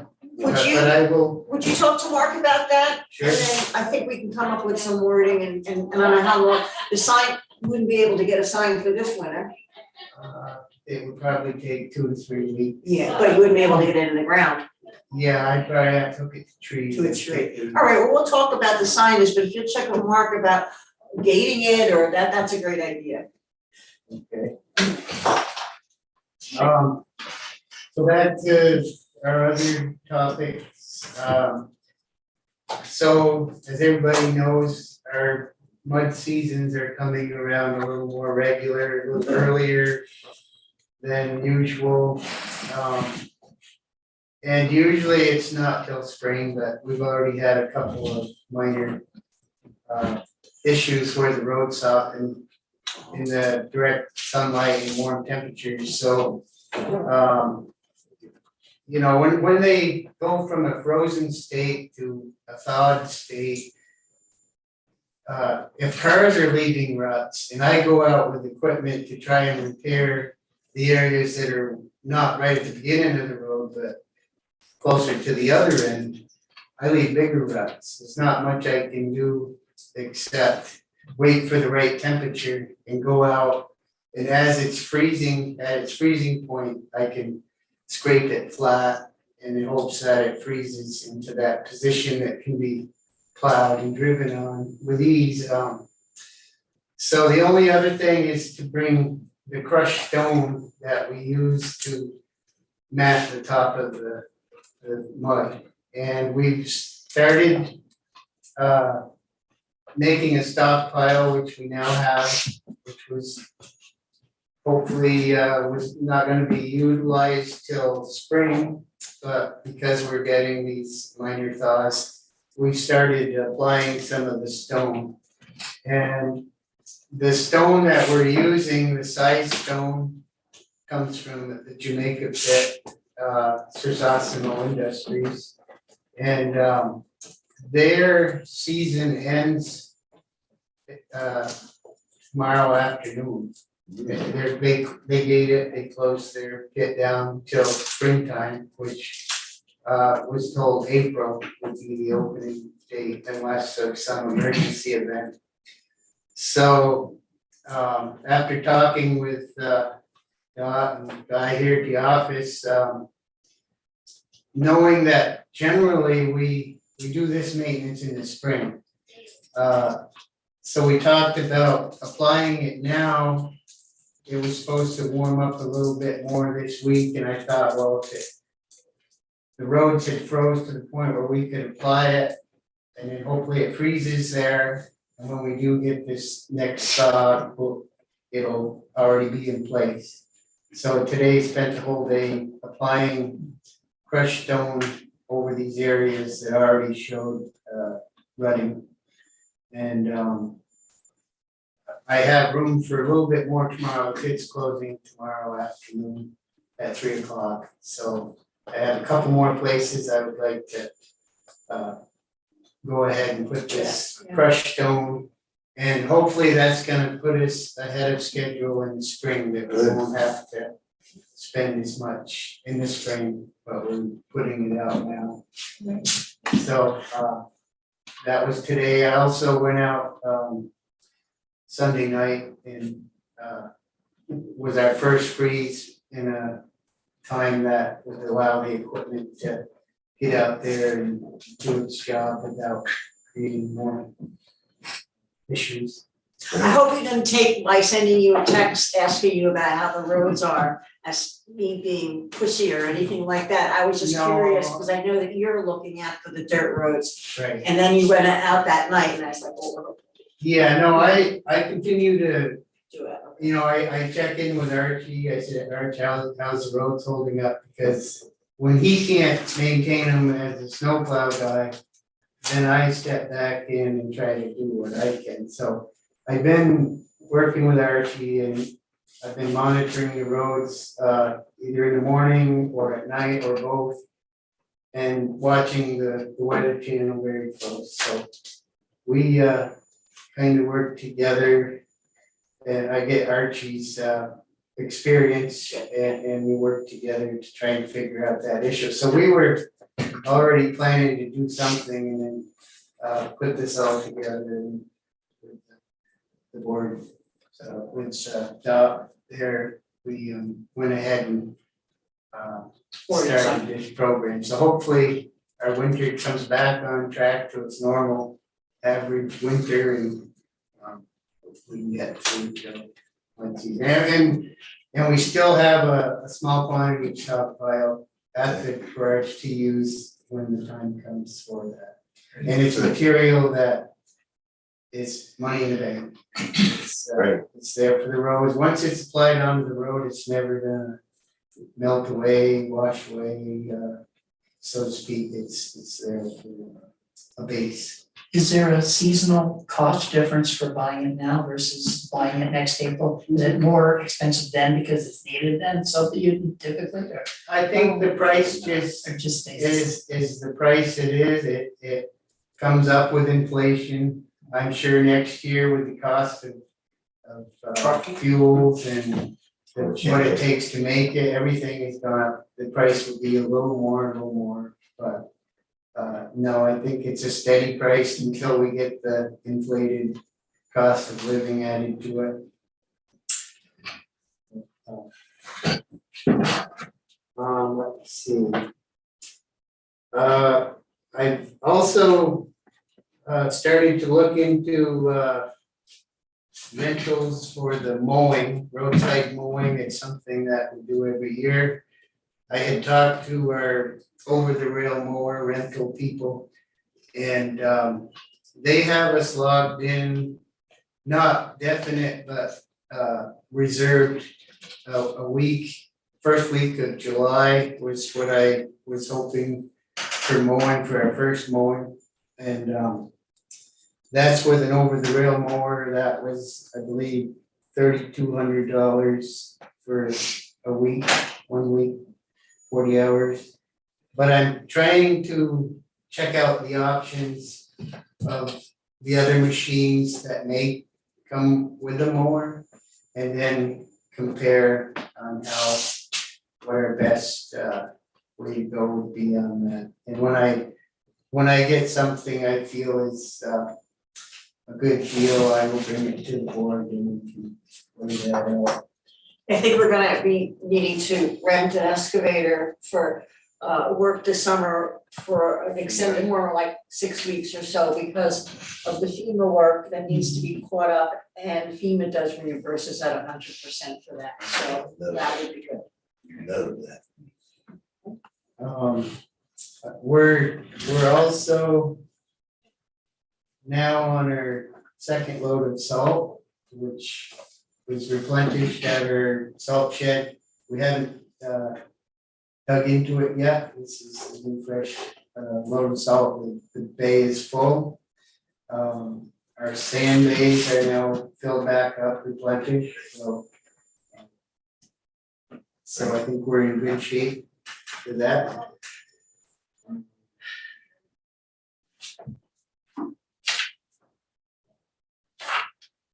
And then the other thing is we continue when I've met with FEMA's meetings with Dot and Guy, and with all of Guy and Dot's professionalism and intelligence, Mel is putting us through very quickly, and we had to cancel a couple meetings due to some issues on our representative side, and we were nervous about how's that gonna affect our deadline, but he seems to think we're right on track with all the information.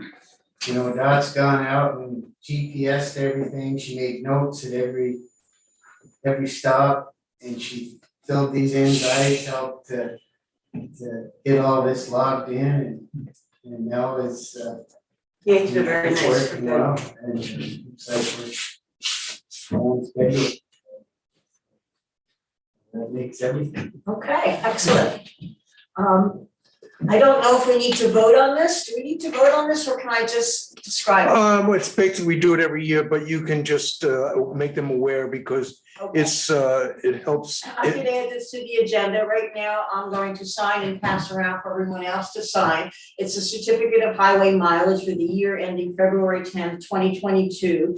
We have had no changes in the amount of highways in such a town. We have 4.95 class 2 roads, a mile less, 11.91 class 3 roads, for a total of 16.86 miles of roadway. We have 1.47 miles of class 4, and we have 1 mile of a legal trail. And these are the same statistics that were used in the past. So I'm gonna sign it, and then there's spaces for everyone else, and then Guy's going to send it in to the state. Okay, so that was. So you make a copy for your file, right? Well, I'm gonna probably fax it, I may fax it. Whatever, one way or the other, I'll make a copy. All right, while they're passing that away around, I'm just gonna go over the mail. More Free Public Library, dated December 27th. I was thankful for receiving the $300 appropriation back in August. Valley Cares. Sent a letter under Roger Albee and sent a letter through for Valley Cares saying that they are looking for any donations. So this is available if anybody would like to look at that, to Valley Cares. The state of Vermont sent to me dated December 23rd, the 2021 equalization study results. The education grand list is big numbers, $72,551,381. The equalized education grand list is $74,356,731. The common level of appraisal, the CLA, is 97.57%, or as they say, 0.9757. And the coefficient of dispersion, the COD, is 11.06%. Well, yes, CLA is the, common level of appraisal. And basically, if you're below 100, that means you're undervalued. If you're over 100, that means you're overvalued. And when you're undervalued, the education tax goes a little higher because they're basing it upon 100%. But if you're within 20 points one way or the other, you're what they consider okay. But you go above 120 or below 80, it triggers an automatic appraisal. And so we're right within that. Right, but we'll probably have a big, we'll have a spike in education, which we have every year anyway. That's, you know about that, Stan, you can probably elaborate on that, but. I'm not gonna elaborate, but what you said is accurate.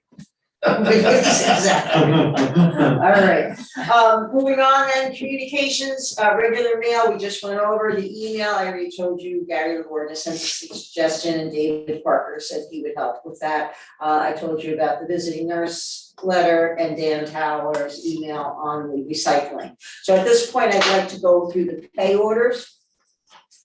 And we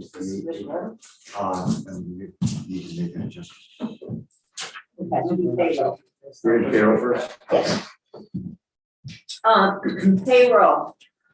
I'd like to make a motion to approve payroll warrant 2022-26 dated January 5th, 2022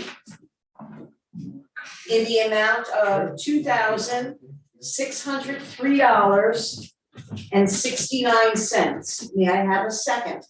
Second. Seconded by Stan. Any discussion?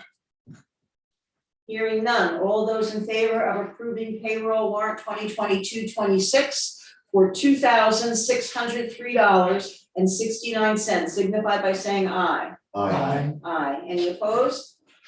Motion passes.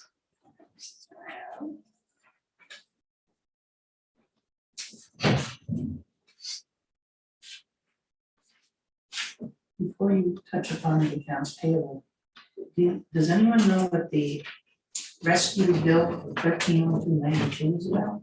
Yes, Thank you very much. I just saw it was attached here to my back. Rescue Inc. is keeping flat budgeting their bill to the town of Newfane for the first year of 3 years. The second year of the contract, it will go up 1%. and the third year of the contract, it will go up 1%. So that amount is for Rescue Inc.'s, or the contract we have with them. The increase to 1%. There's no increase from last No year. increase. It's flat funded for this year. So this is the same amount that occurred at the same time last year. I believe so. Okay. I Just believe take so. your word for it. I mean, I'm not. I went to a meeting in Brattleboro, in November, at the beginning of November, and this is what it was about. We were flat funding it, and this is member towns participation in towns consortium. Yeah, the meeting was on September 16th. I remember that. Okay. Predicated on, yes, And Yeah. another 3-year contract. That's it, yeah, 1% annual increase for the following 2 years. Thank you for explaining. Sorry about that, it was something with that, which we already talked about, the nurses. Okay, now we did receive 2 different accounts payable emails. The second one, which Michael Master sent out, was not in this format. It wasn't in this long format, it's in the regular format, horizontal. And he has did a couple of things, which I sort of liked, where he did check totals, because Yes. one check covered 7 items, 7 invoices or whatever, so he we've always done that. I thought, looks good. I didn't notice it before, but I was happy to see Yeah, I that didn't notice it immediately. either. I wish it was a little bit bigger type, but here nor there. I am going to make a motion to approve. You have to do it during discussion. Oh, I'm sorry. Okay, I know you're gonna stop. Okay, I think you forgot. I'm gonna make a motion to approve accounts payable warrant 2022-27 dated January 5th, 2022 in the amount of $19,314.34. May I have a second? This is 37. 37 cents. Second. Seconded by David. Any discussion? Yeah, so I'm making a change to the AP warrant, You wanna make an amendment? amendment to the AP warrant. What's the amendment for? The amendment is for the request that I made to pay a bill of $750 to Coda that the treasurer didn't pay. They paid the other ones, but they didn't pay a statement. And I specifically told Judy in bold letters, please pay the statement as well as the invoices. I The have invoice- the Why email would here. we? That wouldn't, I don't think that okay, I don't, can we see this stuff that you're talking about? Right there, don't you? That's the email. Uh-huh. What is the statement? Where is the statement? We don't have a statement. Where? I have it at home, and Guy has one too, I believe. Do you have a statement? I don't, it must be in a Coda, Okay. I'm thinking, I don't know Yeah, what she did with it. you could fish it out, it was dated 11/30, $750. Yeah, right, that was the 435 and 315 for. Right, part of that was the total care plan. Right. And 2 hours Of work. of work. so that wouldn't have anything to do with what we're voting on right now, that's gonna be put Amending. into the next one. What, So it's Right. for invoices that are not included in this, That's correct. Could it not wait till the next pay period? Well, I promised them that we'd pay. Oh, okay, no, I'm just, And. because normally it's a 30 days. I requested the treasurer, I've specifically laid it right out, at the heading of it was in bold letters. Please pay this statement as well as these invoices dated this date for this amount, which is what you see. well, in fairness to the treasurer, that Coda thing's been a Yeah, it's killer right worms here. for the last That's what. month because there was double billing But this, and wrong accounts and this is so what I forth. clarified. The question, the concern that Bruce has is that the service contract is what wasn't paid for. And for us to continue to get a discount for the service calls, that service contract has to be paid for. So Yes. By Bruce came when? to me by November 30th was when the town was billed. Yes. And we did not pay the bills because there was a mix-up that they were using the town of Brookline town halls contract number instead of the Susie's Little Right. Peanuts contract number. So in the past 2 weeks, Bruce has worked on clearing it up, itemizing it in this email, and it's still done. So it's important to Bruce, and I understand to save face, he said that in order for us to continue with the discount, we have to amend the current accounts payable and have them send out a check this week for that other Okay. statement for the account, Right, care if you- So project. that's something Guy would have to do. You would have to do it, and the guy just sign it now.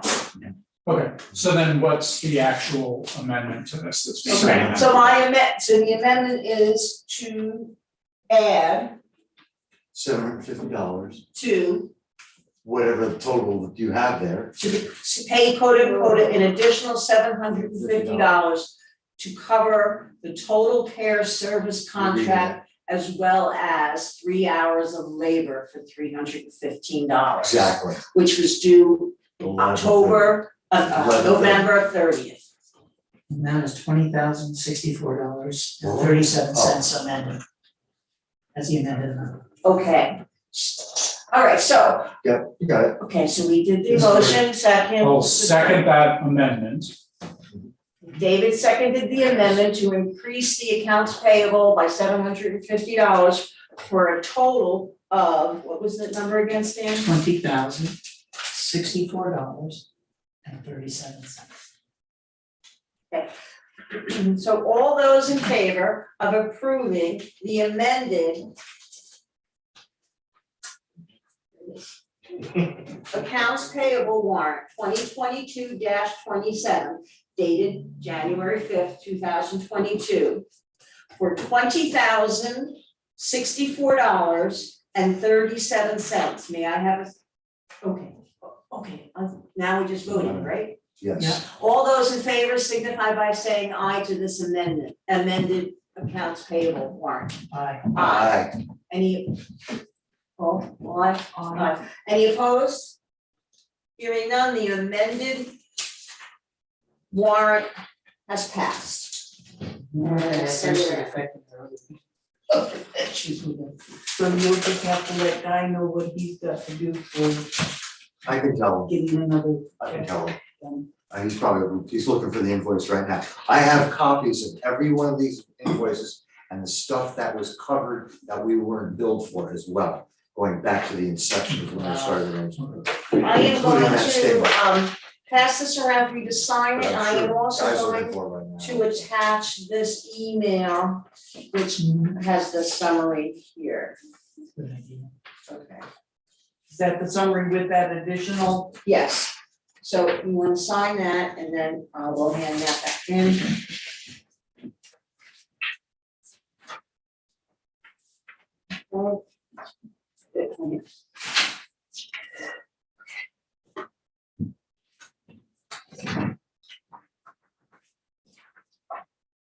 As that is going around, I would like to say that I would like to plan for a special meeting on Wednesday, January 12th, 2022 at 6:30 PM here at Town Hall to finalize those items needed to be finalized before town meeting, which includes the warning, the voting, and The budget. budget. Okay, we will also have a regular select board meeting on Wednesday, January 19th. We'll talk about that. As The stated, agenda for that meeting should be very small, yes, because we're gonna have to vote a lot of town meeting and warning related things. on the 19th, On we'll the just, 19th. just streamline it, So we should probably avoid any extra stuff. having additional things things that can be pushed out should be pushed out. Will do.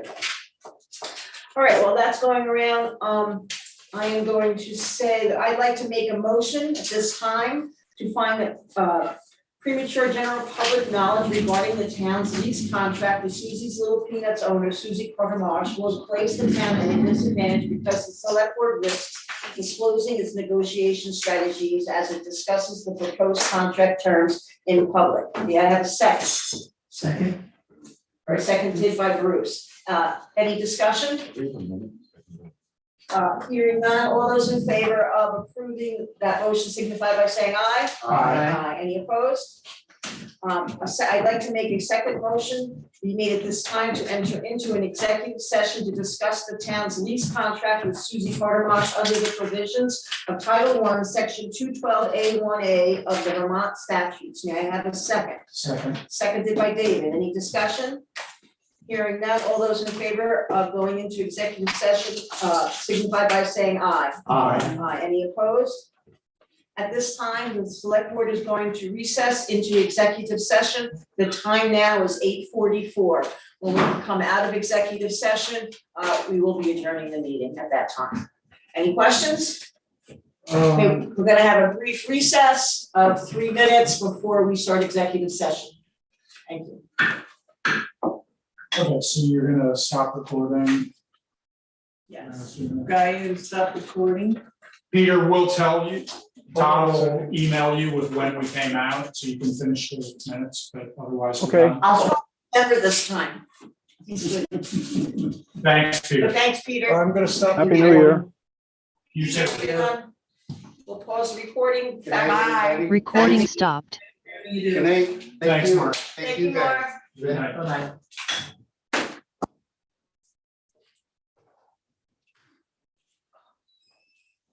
My watch keeps going off saying, get up and walk.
And Recording in progress. there have been no motions or actions taken during the executive session. At this time, I would like Make an amendment. to make a motion to approve the original accounts payable warrant 2022-27 dated January 5th, 2022 for the original amount of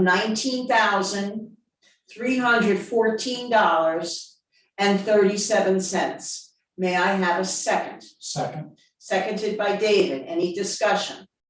The discussion, I think it would be important to just clarify, upon further investigation, we have determined that the Coda invoices totaling $750 that we thought had not been paid, actually have been paid. So we no longer needed to amend this, so it's back to the original amount. Okay, thank you for the discussion. At this time, all those in favor of approving the original accounts payable warrant for $19,314.37 signify by saying aye. Aye. Aye. Any opposed? Any abstentions? Hearing none, the motion passes. At this time, I'd like to make a motion that we adjourn this evening's regular select board meeting. May I have a second? Second. Seconded by Bruce. Any discussion?